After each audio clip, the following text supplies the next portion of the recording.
Hi అండి, welcome to my channel. ఈరోజు recipe వచ్చేసి కొత్తిమీరతో రైస్ చేశానండి. ఈ కొత్తిమీర రైస్ ఫస్ట్ టైం ట్రై చేశాను. చాలా అంటే చాలా బాగా కుదిరింది. కాకపోతే కొంచెం చేశానండి, కుదురుతో లేదని చెప్పేసి భయంతో.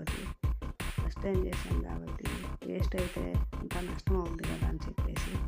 కానీ చాలా సూపర్గా వచ్చిందండి. టేస్ట్ కూడా అదిరిపోయింది. ఎప్పుడన్నా మనం తినాలనుకున్నప్పుడు నోటికి ఏమన్నా రుచిగా తినాలనుకున్నా కొత్తిమీర తెచ్చుకొని ఈ విధంగా వేసుకొని తినచ్చు ఫ్రెండ్స్. నోటికి బాగా రుచిగా ఉంటుంది.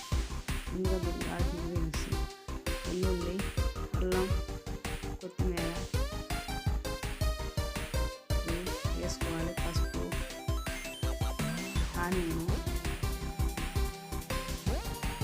వాటర్ పోసుకోవాలండి. ఈ విధంగా వాటర్ పోసుకొని మిక్సీ పట్టుకొని కొత్తిమీరని వడకట్టుకోవాలి. ఈ ఆకు రాకుండా మనం తీరు వడకట్టుకుని జల్లెడ కట్టి వడకట్టుకోవచ్చు, లేదా పల్చటి క్లాత్ ఉన్నా కానీ దాంట్లో వేసుకొని వడకట్టుకోవచ్చు. నేను టీ కోసం వడకట్టుకున్నాను కాబట్టి కొంచెం లేట్ అవుద్ది. ఈ విధంగా క్లాత్లో వడకట్టాల్సింది.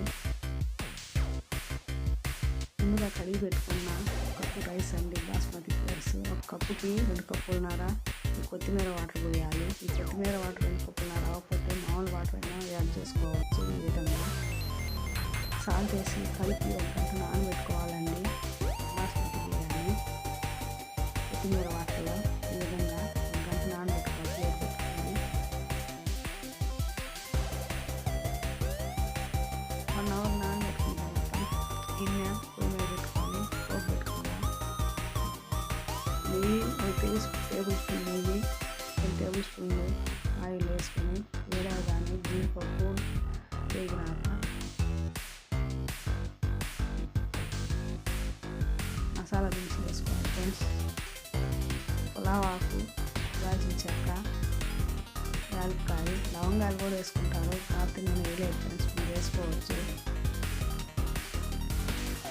ఈ ఆయిల్ వేడవగానే మనం ముందుగా నానబెట్టుకున్న బాస్మతి రైస్ని వేసుకున్నాము. అంతా కలయి పెట్టుకోవాలి.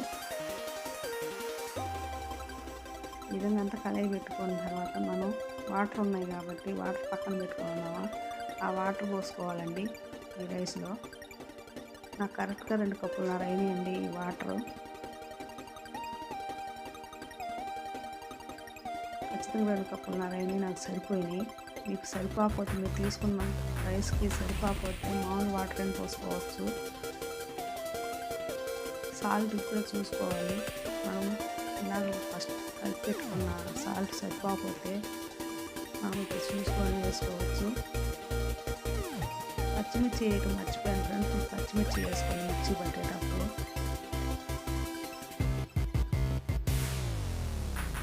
కొత్తిమీర మిక్సీ పట్టుకునేటప్పుడు పచ్చిమిర్చి వేసుకోవాలి ఒకటి.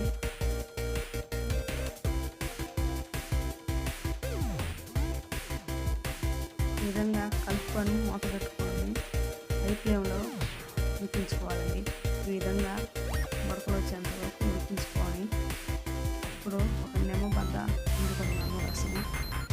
ఈ విధంగా నాకు కప్పు రైస్కి ఒక నిమ్మకాయలో హాఫ్ పిండానండి.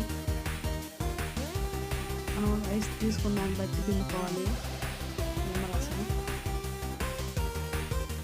ఒకసారి మళ్ళీ కలుపుకొని మొత్తం సాల్ట్ వేసుకొని లోపల ఉడికించుకున్నాము.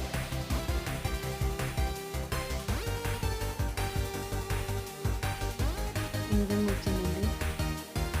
కొంచెం వాటర్ ఉన్నాయి, కొంచెం చిమ్లో పెట్టుకోవాలి అంటే అడగంటిపోతుంది.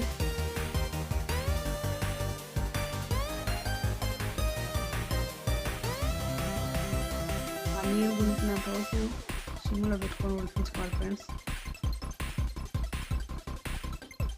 నీరు గుంజుకుని ఫ్రెండ్స్ చూడండి ఎంత చక్కగా వచ్చిందో. చాలా అంటే చాలా బాగా కుదిరింది ఫ్రెండ్స్. ఓకే ఫ్రెండ్స్, ఇంకో మంచి వీడియోతో మీ ముందుకు వస్తాను. అంతవరకు సెలవు, బాయ్.